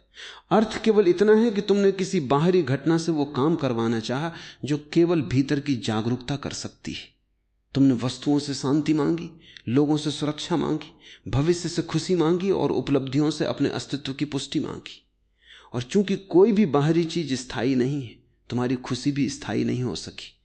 अब समय को देखो, अतीत चला गया है, भविष्य अभी आया नहीं है। तुम्हारे पास वास्तव में क्या है? केवल ये क्षण, यही सांस, यही शरीर, यही आकाश, यही आवाज, यही जीवन। लेकिन मन के लिए वर्तमान बहुत साधारण है। मन को कहानी चाहिए, उसे अतीत चाहिए ताकि वो पछता सके, भविष्य चाहिए ताकि वो उम्मीद कर सके। वर्तमान में कहानी बहुत कम है। वर्तमान में केवल होना है, और होना मन के लिए कठिन है, क्योंकि मन हमेशा बनना चाहता है। मन कहता है मैं कुछ बनूंगा, मैं सफल बनूंगा, मैं अमीर बनूंगा, मैं प्रसिद्ध बनूंगा, मैं आध्यात्मिक बनूंगा, मैं शांत बनूंगा, मैं खुश बनूंगा। लेकिन जीवन कहता है तुम अभी हो। मन कहता है अभी पर्याप्त नहीं। जीवन कहता है अभी ही सब कुछ है। यही संघर्ष तुम्हारे भीतर चलता रहता है। मन भविष्य की तरफ खींचता है, जीवन वर्तमान में बुलाता है। मन कहता है जब मैं वहां पहुंचूंगा तब जीऊंगा। जीवन कहता है तुम अभी नहीं जिए तो वहां पहुंचकर भी नहीं जी पाओगे, क्योंकि वहां भी जब आएगा वो अभी बन जाएगा। और अगर तुम्हारी आदत अभी को टालने की है तो भविष्य में पहुंचकर भी तुम उसे टालते रहोगे। यही कारण है कि कुछ लोग पूरी जिंदगी इंतजार करते रहते हैं। बचपन में कहते हैं जब बड़े होंगे तब आजादी होगी। बड़े होते हैं तो कहते हैं जब नौकरी मिलेगी तब जीवन आसान होगा। नौकरी मिलती है तो कहते हैं जब पैसा बढ़ेगा तब आराम करेंगे। पैसा बढ़ता है तो कहते जब घर बन जाएगा तब चैन मिलेगा। घर बनता है तो कहते अब बच्चों का भविष्य सुरक्षित हो जाए। बच्चे बड़े होते हैं तो कहते अब रिटायर होने के बाद आराम करेंगे। और फिर एक दिन शरीर थक जाता है और मन पूछता है मैंने जीवन कब जिया? ये प्रश्न बहुत देर से मत पूछना, अभी पूछो, क्योंकि अभी भी तुम्हारे पास यही क्षण है। अभी भी तुम सांस ले रहे हो, अभी भी तुम सुन सकते हो, अभी भी तुम देख सकते हो, अभी भी तुम प्रेम कर सकते हो, अभी भी तुम किसी पेड़ के नीचे बैठकर कुछ क्षण बिना किसी लक्ष्य के रह सकते हो। लेकिन मन कहेगा मेरे पास समय नहीं है। और ये सबसे बड़ा झूठ है। तुम्हारे पास समय नहीं है, ये बात सच नहीं। तुम समय को हमेशा भविष्य के लिए बचा कर रखते हो। तुम कहते हो अभी काम जरूरी है, बाद में जीऊंगा। लेकिन बाद में जब आता है तब कोई नया काम सामने खड़ा होता है। तुम जीवन को कामों के बीच के खाली समय में जीना चाहते हो, जबकि जीवन स्वयं कोई खाली समय नहीं है। काम भी जीवन है, विश्राम भी जीवन है, बातचीत भी जीवन है, चुप्पी भी जीवन है, असफलता भी जीवन है, प्रतीक्षा भी जीवन है। तुम किसी विशेष अवस्था को जीवन मानकर बाकी सबको तैयारी समझते हो। यही भूल है। तैयारी के नाम पर तुमने पूरी यात्रा कर दी। अब जरा अपने मन की एक आदत देखो, वो हर अनुभव को तुरंत नाम देना चाहता है। अच्छा, बुरा, सफल, असफल, खुशी, दुख, लाभ, हानि। लेकिन जीवन हमेशा इतना साफ नहीं होता। एक घटना जो आज तुम्हें बुरी लग रही है, हो सकता है वही तुम्हें कल किसी गहरी समझ तक ले जाए। एक असफलता जो आज तुम्हें तोड़ रही है, शायद वही तुम्हें उस रास्ते से हटाए जिस पर तुम वास्तव में जाना ही नहीं चाहते थे। एक बिछड़ना जो आज तुम्हें दुख दे रहा है, शायद वही तुम्हें पहली बार अपने साथ बैठना सिखाए। इसलिए हर घटना को तुरंत अंतिम सत्य मत बना देना। जीवन को थोड़ा खुला छोड़ो, उसे पूरी तरह समझने की जल्दी मत करो। तुम्हारे मन को हर चीज का अर्थ चाहिए, लेकिन कभी कभी अर्थ की तलाश अनुभव को छोटा कर देती है। बारिश हो रही है, बस बारिश है, उसे तुरंत सुबह सुबह मत बनाओ। कोई व्यक्ति चला गया, दुख है, उसे महसूस करो। तुरंत ये कहानी मत बनाओ कि अब मैं कभी खुश नहीं हो सकता। कोई सफलता मिली, खुशी है, उसे महसूस करो। तुरंत ये कहानी मत बनाओ कि अब मुझे हमेशा ऐसा ही रहना चाहिए, क्योंकि जैसे ही तुम किसी अनुभव को पकड़ते हो तुम उसके अगले क्षण से डरने लगते हो। खुशी आई तो मन डरता है ये चली न जाए, प्रेम मिला तो डरता है ये टूट न जाए, सफलता मिली तो डरता है ये कम न हो जाए। और इस तरह तुम खुशी को भी चिंता में बदल देते हो। इसलिए आनंद को पकड़ो मत, उसे आने दो, जाने दो। तुम नदी के किनारे बैठकर नदी को रोकने की कोशिश नहीं करते, तुम देखते हो पानी बह रहा है। जीवन भी ऐसा ही है, लेकिन तुम नदी को रोकना चाहते हो। तुम कहते हो ये क्षण ऐसा ही रहना चाहिए, ये व्यक्ति हमेशा मेरे साथ रहना चाहिए, ये सफलता हमेशा बनी रहनी चाहिए, मेरा शरीर हमेशा जवान रहना चाहिए, मेरा जीवन हमेशा मेरी इच्छा के अनुसार चलना चाहिए। और जब जीवन तुम्हारी इच्छा के अनुसार नहीं चलता, तुम कहते हो जीवन अन्यायपूर्ण है। शायद जीवन अन्यायपूर्ण नहीं, तुम्हारी अपेक्षा कठोर है। तुमने जीवन से एक अनुबंध कर रखा है कि सब कुछ तुम्हारी योजना के अनुसार होना चाहिए, लेकिन जीवन किसी योजना का गुलाम नहीं है। जीवन रहस्य है, और रहस्य को नियंत्रित नहीं किया जा सकता, उसे जिया जा सकता है। अब इसका अर्थ यह नहीं कि लक्ष्य छोड़ दो, लक्ष्य रखो, काम करो, सपने देखो, मेहनत करो, लेकिन लक्ष्य को जीवन का स्थान मत दो। लक्ष्य रास्ते का एक हिस्सा है, जीवन स्वयं नहीं। तुम किसी पहाड़ पर चढ़ रहे हो तो शिखर महत्वपूर्ण है, लेकिन अगर चढ़ते समय तुम केवल शिखर को देखते रहे तो रास्ते के पेड़, हवा, आकाश, थकान, साथी, हर छोटी सुंदरता तुम्हारी आंखों से निकल जाएगी। फिर शिखर पर पहुंचकर तुम्हें लगेगा अब क्या, क्योंकि तुम्हारी पूरी चेतना केवल शिखर में लगी थी। इसलिए यात्रा को भी जीना सीखो। जो काम अभी कर रहे हो उसमें पूरा उतर जाओ। अगर किसी से बात कर रहे हो तो वास्तव में सुनो। अगर खाना खा रहे हो तो भोजन का स्वाद महसूस करो। अगर चल रहे हो तो कदमों को महसूस करो। अगर किसी को गले लगा रहे हो तो उस क्षण में रहो। तुम देखोगे कि साधारण क्षणों में भी जीवन की चमक है। तुम्हें हर दिन किसी बड़े अनुभव की जरूरत नहीं, तुम्हें अपनी देखने की क्षमता बदलनी है। वही सुबह जो कल भी थी आज भी है, लेकिन अगर आज तुम सच में देखो तो शायद उसमें कुछ नया दिखाई दे। वही व्यक्ति जो तुम्हारे साथ रोज बैठता है, अगर तुम सच में उसे देखो तो शायद पहली बार उसकी आंखों में वो बात दिखाई दे जिसे तुम इतने वर्षों से नहीं देख पाए। वही सांस जो रोज आती जाती है, अगर तुम उसे पहली बार सच में महसूस करो तो तुम्हें पता चलेगा कि जीवन कोई छोटी चीज नहीं।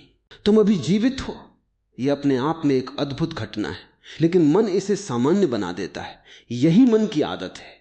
जो रोज मिलता है उसका मूल्य भूल जाता है, जो नहीं मिलता उसकी कीमत बढ़ा देता है। तुम्हारे पास जो है वो तुम्हें साधारण लगता है, जो नहीं है वो तुम्हें असाधारण लगता है। इसलिए कृतज्ञता का अर्थ ये नहीं कि तुम खुद को जबरदस्ती समझाओ कि सब अच्छा है। कृतज्ञता का अर्थ है जो है उसे वास्तव में देखना। तुम्हारे पास जो संबंध हैं उन्हें देखना, शरीर को देखना, सांस को देखना, प्रकृति को देखना, अवसरों को देखना, और साथ ही दुख को भी देखना। कृतज्ञता का अर्थ दुख से इनकार नहीं है, बल्कि यह समझ है कि दुख के बीच भी जीवन है। आंसू है लेकिन सांस भी है, बिछड़ना है लेकिन स्मृति भी है, असफलता है लेकिन सीख भी है, अकेलापन है लेकिन अपने साथ मिलने की संभावना भी है। जब तुम जीवन को केवल अच्छे और बुरे में बांटना बंद करते हो तब अनुभवों के प्रति तुम्हारा संबंध बदलने लगता है। तुम उन्हें दुश्मन की तरह नहीं देखते, तुम पूछते हो यह अनुभव मुझे क्या दिखा रहा है। और यह प्रश्न बहुत शक्तिशाली है। जब तुम दुख में होते हो मत पूछो केवल ये मेरे साथ क्यों हुआ, कभी पूछो ये दुख मेरे भीतर क्या दिखा रहा है। शायद वो तुम्हारा डर दिखाए, शायद तुम्हारा लगाव, शायद तुम्हारी अपेक्षा, शायद तुम्हारी कोई पुरानी चोट। और जब तुम उसे देखते हो तो दुख केवल दुख नहीं रहता, वो दर्पण बन जाता है। इसी तरह सफलता भी दर्पण है।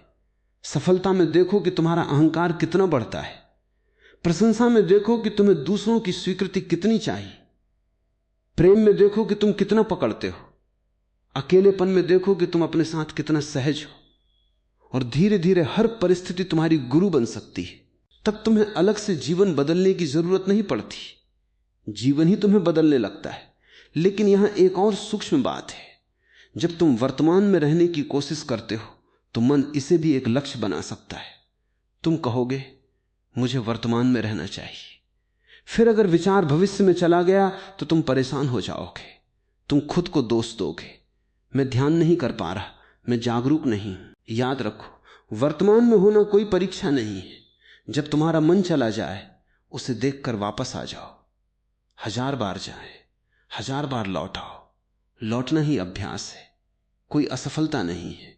क्योंकि हर बार जब तुम्हें पता चलता है कि तुम विचारों में खो गए थे, उसी क्षण जागरूकता पैदा हुई। तुम कह सकते हो मैं फिर खो गया, लेकिन जिसने ये देखा कि मैं खो गया था वो जाग चुका है। इसलिए अपने साथ कठोर मत होना। भीतर की यात्रा युद्ध नहीं है, ये धीरे धीरे अपने ही घर लौटना है। और घर कोई जगह नहीं, घर वो अवस्था है जहां तुम्हें लगातार अपने होने को साबित नहीं करना पड़ता, जहां तुम अतीत को बदलने की कोशिश नहीं करते और भविष्य को नियंत्रित करने की कोशिश नहीं करते, जहां तुम इस क्षण को दुश्मन नहीं मानते, जहां सांस आती है और तुम उसे महसूस करते हो, जहां दुख आता है और तुम उससे भागते नहीं, जहां खुशी आती है और तुम उसे पकड़ते नहीं, जहां प्रेम आता है और तुम उसे कैद नहीं करते, जहां जीवन बदलता है और तुम हर बदलाव के साथ अपनी पहचान नहीं खोते। शायद यही भीतर की स्वतंत्रता है। लेकिन अब अंतिम दरवाजा हमारे सामने है। हमने इच्छा को देखा, प्रेम को देखा, अहंकार को देखा, समय को देखा, वर्तमान को देखा। अब केवल एक चीज बाकी है, समर्पण। क्योंकि जब तक तुम जीवन को नियंत्रित करने की कोशिश करते रहोगे, भीतर एक संघर्ष चलता रहेगा। तुम कहते रहोगे ऐसा होना चाहिए, वैसा नहीं होना चाहिए, ये व्यक्ति ऐसा क्यों है, ये परिस्थिति ऐसी क्यों है, मेरा भविष्य ऐसा क्यों नहीं है। और इस लगातार ऐसा होना चाहिए के बीच तुम जीवन को स्वीकार नहीं कर पाते। शायद खुशी का सबसे गहरा रहस्य यह नहीं कि जीवन तुम्हारी इच्छा के अनुसार हो जाए, शायद रहस्य यह है कि तुम जीवन के साथ लड़ना बंद कर दो। लेकिन क्या इसका अर्थ यह है कि तुम अपनी इच्छाएं छोड़ दो? क्या इसका अर्थ यह है कि तुम मेहनत करना बंद कर दो? नहीं, समर्पण आलस्य नहीं है, समर्पण हार नहीं है। समर्पण का अर्थ है तुम पूरी तरह कर्म करो, लेकिन परिणाम को अपने अस्तित्व की शर्त मत बनाओ। तुम प्रेम करो, लेकिन दूसरे को कैद मत करो। तुम सपना देखो, लेकिन सपने के पूरा न होने पर अपने जीवन को असफल मत घोषित करो। तुम प्रयास करो, लेकिन यह मत कहो कि केवल मेरी योजना के अनुसार ही जीवन सुंदर होगा, क्योंकि जीवन की सुंदरता शायद योजना के बाहर छिपी है। और यहीं से हमारी यात्रा अपने अंतिम चरण की ओर बढ़ती है। अब प्रश्न यह नहीं कि खुशी कहां है, अब प्रश्न यह है कि जब तुम पकड़ना, भागना, तुलना करना, साबित करना और भविष्य में खुशी टालना थोड़ा थोड़ा छोड़ देते हो, तब भीतर वास्तव में क्या बचता है? क्या बचता है जब तुम कुछ पाने की कोशिश नहीं कर रहे? क्या बचता है जब तुम किसी को अपना बनाने की कोशिश नहीं कर रहे? क्या बचता है जब तुम अपने बारे में कोई कहानी साबित नहीं कर रहे?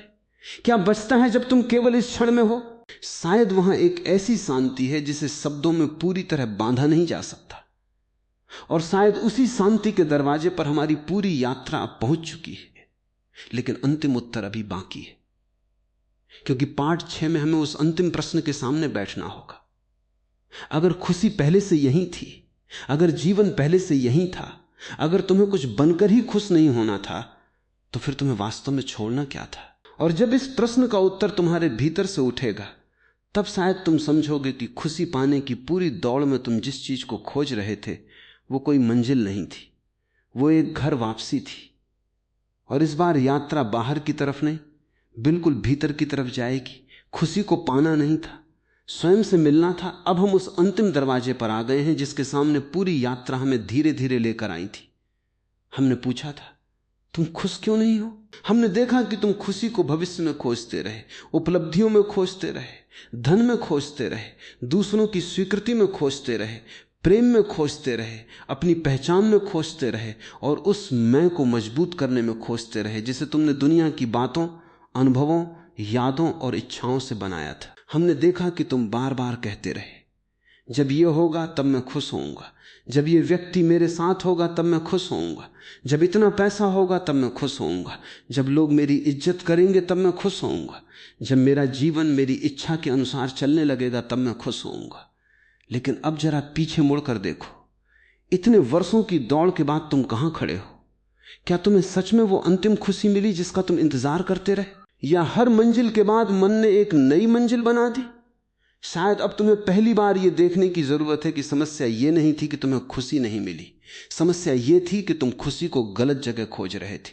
तुम जिस चीज को बाहर से प्राप्त करना चाहते थे वो भीतर एक अनुभव की तरह पहले से मौजूद होने की संभावना थी, लेकिन उस पर इतनी परतें थीं, भय की, इच्छा की, तुलना की, अहंकार की, अपेक्षा की, भविष्य की चिंता की, अतीत के पछतावे की, कि तुम्हें अपना ही भीतर दिखाई नहीं देता था। जैसे सूरज आकाश में हो और बादल उसे ढक लें, तुम बादलों को देखकर कहो सूरज कहां है? सूरज गायब नहीं हुआ, केवल तुम्हारी दृष्टि ढक गई। इसी तरह शायद खुशी तुम्हारे जीवन से गायब नहीं हुई थी, तुमने उसे अपनी शर्तों, अपनी कहानियों और अपनी बेचैनी से ढक दिया था। और अब अंतिम प्रश्न है, क्या करना है? क्या कोई नई तकनीक सीखनी है? क्या कोई मंत्र दोहराना है? क्या कोई पहाड़ पर जाना है? क्या सब कुछ छोड़कर संसार से भाग जाना है? शायद नहीं, क्योंकि अगर तुम्हारा मन तुम्हारे साथ है तो तुम जहां भी जाओगे वही मन तुम्हारे साथ जाएगा। तुम शहर छोड़कर जंगल चले जाओ, लेकिन अगर भीतर तुलना है तो जंगल में भी तुलना होगी। अगर भीतर भय है तो जंगल में भी भय होगा। अगर भीतर अहंकार है तो जंगल में भी अहंकार नया रूप ले लेगा। इसलिए असली यात्रा स्थान बदलने की नहीं, देखने की है। तुम्हें अपने जीवन से भागना नहीं है, तुम्हें अपने जीवन को पहली बार पूरी तरह देखना है। जब दुख आए देखो, जब खुशी आए देखो, जब प्रेम आए देखो, जब ईर्ष्या आए देखो, जब भय आए देखो, जब महत्वाकांक्षा उठे देखो, जब तुम्हें सम्मान चाहिए देखो, जब तुम्हें सही साबित होना हो देखो, जब तुम्हें किसी को नियंत्रित करने की इच्छा हो देखो। और इस देखने में किसी निर्णय की जरूरत नहीं है, क्योंकि जैसे ही तुम कहते हो ये अच्छा है, ये बुरा है, इसे होना चाहिए, इसे नहीं होना चाहिए, तुम फिर संघर्ष में उतर जाते हो। साक्षी भाव का अर्थ है कि तुम पहले वास्तविकता को देखो जैसी वो है। अगर क्रोध है तो क्रोध है, अगर जलन है तो जलन है, अगर डर है तो डर है, अगर प्रेम है तो प्रेम है। तुम उसे छिपाते नहीं, सजाते नहीं, आध्यात्मिक नाम नहीं देते, तुम उसे देखते हो। और देखने की यह सरल कला धीरे धीरे तुम्हें अपने मन से अलग पहचानने लगती है। तुम समझने लगते हो कि विचार आते हैं और जाते हैं, भावनाएं उठती हैं और शांत होती हैं, इच्छाएं आती हैं और बदल जाती हैं, परिस्थितियां आती हैं और चली जाती हैं, लेकिन तुम्हारे भीतर कुछ ऐसा है जो इन सबको देख सकता है। वही देखने की क्षमता तुम्हारी स्वतंत्रता का पहला स्वाद है। अब सोचो, अगर कोई विचार तुम्हारे भीतर आता है और तुम उसे देख सकते हो तो तुम वो विचार नहीं हो। अगर डर आता है और तुम उसे देख सकते हो तो तुम केवल डर नहीं हो। अगर दुख आता है और तुम उसे देख सकते हो तो तुम केवल दुख नहीं हो। अगर खुशी आती है और तुम उसे देख सकते हो तो तुम खुशी को भी पकड़ नहीं सकते। तुम वो चेतना हो जिसमें ये अनुभव आते जाते हैं। और जब ये बात केवल विचार नहीं रहती बल्कि अनुभव बनती है, तब जीवन का संबंध बदलने लगता है। पहले तुम हर अनुभव से अपनी पहचान बनाते थे, अब तुम अनुभवों को आते जाते देख सकते हो। पहले कोई तुम्हारी आलोचना करता था तो तुम्हें लगता था उसने मुझे चोट पहुंचाई, अब तुम देख सकते हो उसके शब्द आए, मेरे भीतर एक प्रतिक्रिया उठी, मेरे मन ने उसका अर्थ बनाया और फिर दुख पैदा हुआ। ये दूरी तुम्हें कठोर नहीं बनाती, ये तुम्हें अधिक स्वतंत्र बनाती है, क्योंकि अब तुम दूसरे व्यक्ति से अपनी आंतरिक अवस्था की पूरी जिम्मेदारी नहीं मांगते। तुम अपनी प्रतिक्रिया को देख सकते हो। इसका अर्थ यह नहीं कि कोई तुम्हारे साथ गलत करे तो तुम चुप रहो, नहीं, जागरूकता कमजोरी नहीं है। तुम सीमा भी बना सकते हो, नहीं भी कह सकते हो, किसी संबंध से बाहर भी आ सकते हो, अन्याय का विरोध भी कर सकते हो, लेकिन तुम्हारे भीतर की क्रिया अब अंधी प्रतिक्रिया नहीं होगी। तुम देखोगे, समझोगे और फिर कार्य करोगे। यही स्वतंत्रता है और शायद यही सच्ची शक्ति भी है। अब खुशी को फिर से देखो। खुशी का अर्थ अब तुम्हारे लिए बदल चुका है। खुशी ये नहीं कि हर दिन तुम्हारी इच्छा पूरी हो, खुशी ये नहीं कि तुम्हें कभी दर्द ना हो, खुशी ये नहीं कि सब लोग तुम्हें पसंद करें, खुशी ये नहीं कि तुम्हारा भविष्य पूरी तरह सुरक्षित हो। खुशी शायद ये है कि जीवन जैसा भी सामने आए तुम उससे पूरी तरह उपस्थित होकर मिल सको।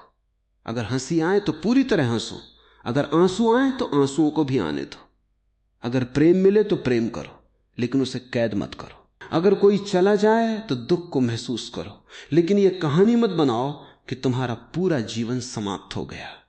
अगर सफलता मिले तो आनंद लो लेकिन उसे अपनी पहचान मत बनाओ, अगर असफलता मिले तो उससे सीखो लेकिन उसे अपना अंतिम परिचय मत बनाओ। जीवन को अनुभवों की श्रृंखला की तरह देखो, अपने अस्तित्व का फैसला नहीं।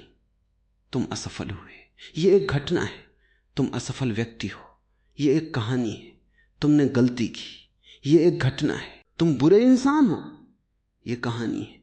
तुमसे रिश्ता टूट गया, यह घटना है। तुम प्रेम के योग्य नहीं हो, यह कहानी है। तुमने पैसा खो दिया, यह घटना है। अब मेरा जीवन खत्म है, यह कहानी है। और दुख का बड़ा हिस्सा अक्सर घटना से नहीं, कहानी से आता है। इसलिए जब अगली बार जीवन में कुछ कठिन हो, तुरंत कहानी मत बनाना। पहले केवल घटना को देखना, सांस लेना, महसूस करना, फिर निर्णय लेना। यह छोटी सी जगह तुम्हारे भीतर बहुत बड़ा परिवर्तन ला सकती है। अब एक और अंतिम बात, समर्पण।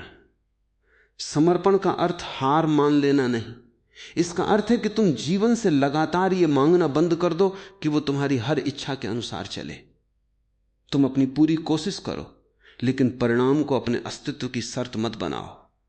बीज अपना काम करता है, मिट्टी अपना काम करती है, बारिश अपना काम करती है, सूरज अपना काम करता है। फूल को खिलने के लिए हर चीज को नियंत्रित करने की जरूरत नहीं।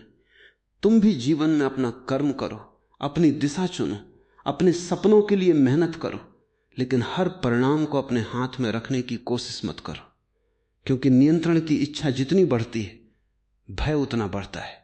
तुम हर चीज नियंत्रित नहीं कर सकते। तुम ये नियंत्रित नहीं कर सकते कि कौन तुम्हें प्यार करेगा, तुम ये नियंत्रित नहीं कर सकते कि कौन तुम्हें छोड़ देगा, तुम ये नियंत्रित नहीं कर सकते कि भविष्य में क्या होगा, तुम ये नियंत्रित नहीं कर सकते कि शरीर हमेशा स्वस्थ और युवा रहेगा, तुम ये नियंत्रित नहीं कर सकते कि दुनिया तुम्हारे बारे में क्या कहेगी।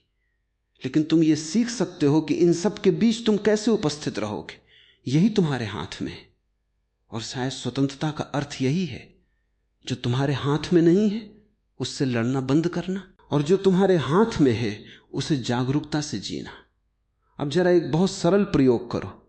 आज रात जब सब शांत हो जाएं, कुछ देर अकेले बैठो। कोई संगीत नहीं, कोई फोन नहीं, कोई वीडियो नहीं, कोई किताब नहीं, बस बैठो, आंखें बंद करो और अपनी सांस को महसूस करो। सांस अंदर जा रही है, सांस बाहर आ रही है। तुम्हें कुछ करना नहीं है। फिर अपने भीतर उठते विचारों को देखो। कोई विचार कहेगा कल क्या करना है, कोई कहेगा आज मैंने क्या गलत किया, कोई कहेगा मुझे ये चाहिए, कोई कहेगा मुझे वो नहीं मिला, कोई पुरानी याद आएगी, कोई भविष्य की तस्वीर आएगी। तुम कुछ मत करो, बस देखो, और धीरे धीरे शायद तुम्हें पता चलेगा कि विचारों के बीच छोटे छोटे अंतराल हैं। उन अंतरालों में कोई मांग नहीं है, कोई भविष्य नहीं, कोई अतीत नहीं, कोई भूमिका नहीं, कोई साबित करना नहीं, केवल होना है। शायद शुरुआत में वे क्षण बहुत छोटे होंगे, लेकिन उन्हें पकड़ना मत। जैसे आकाश में पक्षी उड़ता है वैसे ही उन्हें आने जाने दो। धीरे धीरे तुम समझोगे कि शांति कोई चीज नहीं जिसे तुम पैदा कर सकते हो। जब तुम शोर को पकड़ना छोड़ते हो, शांति स्वयं दिखाई देती है। खुशी भी शायद ऐसी ही है। तुम उसे पकड़ नहीं सकते, तुम उसे मजबूर नहीं कर सकते, तुम केवल उन चीजों को देख सकते हो जो उसे ढक रही हैं।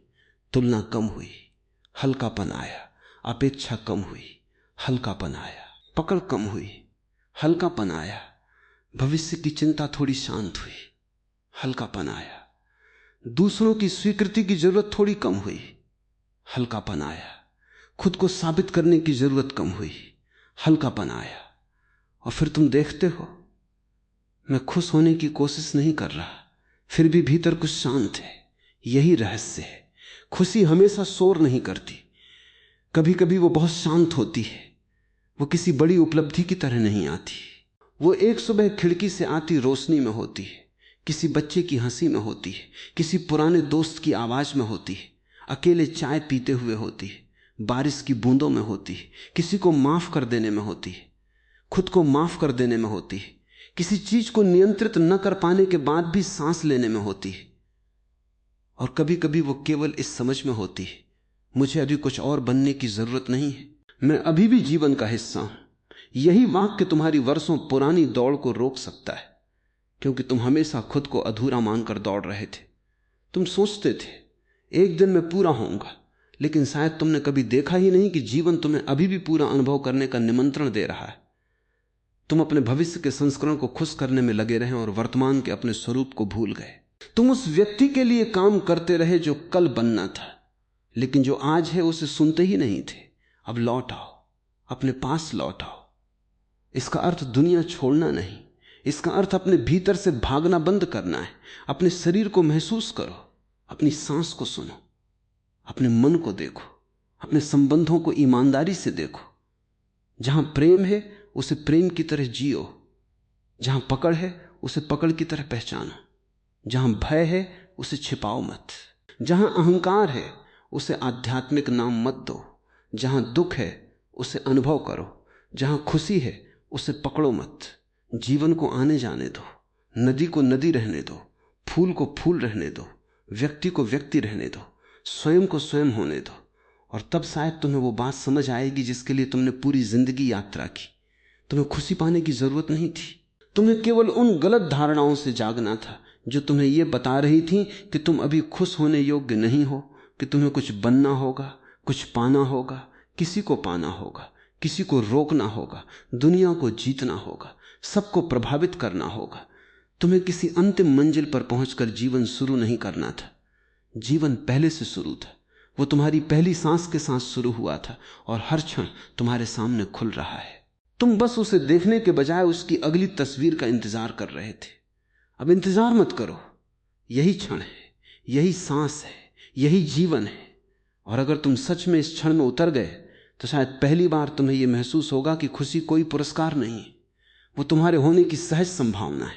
वो तब दिखाई देती है जब तुम खुद से लड़ना कम करते हो, जब तुम जीवन को नियंत्रित करना कम करते हो, जब तुम दूसरों से तुलना करना कम करते हो, जब तुम अतीत को बार बार बदलने की कोशिश करना छोड़ते हो, जब तुम भविष्य से अपनी सुरक्षा की गारंटी मांगना छोड़ते हो, जब तुम अपने अहंकार को हर कमरे में साबित करने की जरूरत छोड़ते हो, और जब तुम ये स्वीकार कर लेते हो कि जीवन हमेशा तुम्हारी इच्छा के अनुसार नहीं चलेगा, लेकिन फिर भी हर क्षण में कुछ ऐसा है जिसे देखा, महसूस और जिया जा सकता है, तब तुम्हारे भीतर एक मौन जन्म लेता है। और उस मौन में कोई नारा नहीं होता, कोई दावा नहीं होता, कोई बड़ी घोषणा नहीं होती, केवल एक सरल अनुभव होता है, मैं यहां हूं, मैं जीवित हूं, और इस क्षण को जीने के लिए मुझे किसी और चीज की जरूरत नहीं।